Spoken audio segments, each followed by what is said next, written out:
Hi friends, அழகே அழகு serial அடுத்து என்ன நடக்க போகுதுன்றத இந்த ஒரு வீடியோவில் ஒரு குட்டி ப்ரெமோவா பார்க்கலாம் வாங்க.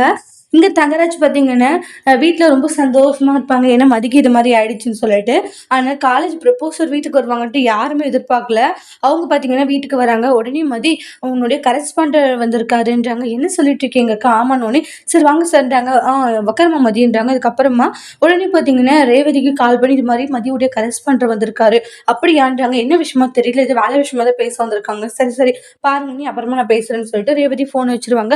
சார் என்ன சார் விஷயம்னு சொல்லி பேசிட்டு இருப்பாங்க. அதுக்கப்புறமா என்ன யார்கிட்ட பேசிட்டு இருந்தேன்றாங்க. அண்ணிதாங்க. என்னவான்றாங்க. சும்மா தாங்க பேசிட்டு இருந்தேன். என்ன விஷயம் சும்மாலாம் பேசாம இருக்க மாட்டேன்றாங்க. அதுவா மதியோடைய கரஸ்பாண்டர் வந்திருக்காராம். அத பேசிட்டு இருக்காங்க. அவங்களுடைய கரஸ்பாண்டர் எதுக்கு வந்தாங்கன்றாங்க.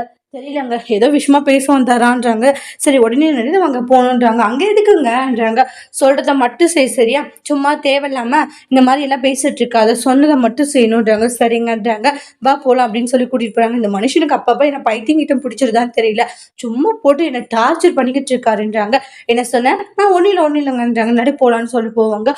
இன்னும் பேசுவாங்க. ஒருவேளை நம்ம தான் இதை பண்ணுன்றதை சொல்லிடுவாங்களோ அப்படின்ற மாதிரி தங்கராஜ் ரொம்பவே ஷாக்கிங்லேயே இருக்காங்க.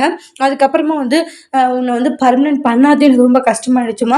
அதனால வந்து உன்னை பர்மனன்ட் பண்றேன்னு மதிக்கு ஒரே சந்தோஷம். தங்கராஜ் இருந்துட்டு எப்படி நீங்க பர்மனன்ட் பண்ணலாம்? பண்ண மாட்டேன்னு தானே சொன்னீங்கன்றாங்க. இல்ல எல்லாம் யோசிச்சு பார்த்து ஸ்டூடெண்ட் எல்லாம் ரொம்பவே வந்து டல்லா படிக்க ஆரம்பிச்சிட்டாங்க. எக்ஸாமும் கிட்ட வந்துருச்சு. அதனால ஸ்டூடெண்ட்டுக்காக தான் மறுபடியும் நாங்க பர்மனன்ட் பண்றோம். மதி இருந்தா மட்டும்தான் ஸ்டூடெண்ட் நல்லா படிச்சு முன்னேறுவாங்க அப்படின்னு சொல்றாங்க. ஸ்டூடெண்ட் எல்லாம் ரொம்பவே வந்து டவுன் ஆயிட்டாங்கன்னுவாங்க. அதனால மதியம் வந்து பர்மனன்ட் பண்ணிட்டு நீ மதியம் அங்கதான் செய்யணும்னுவாங்க.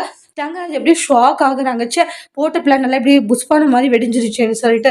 ஆனா மதிக்கு பயங்கர ஹாப்பியா இருக்கு. அதோட இந்த பிரமும் முடிச்சிருக்காங்க. இனி வரக்கூடிய எபிசோட்ல என்ன மாதிரி ஒரு ட்விஸ்ட் வர போகுதுன்னு வெயிட் பண்ணி பார்க்கலாம். தேங்க்யூ.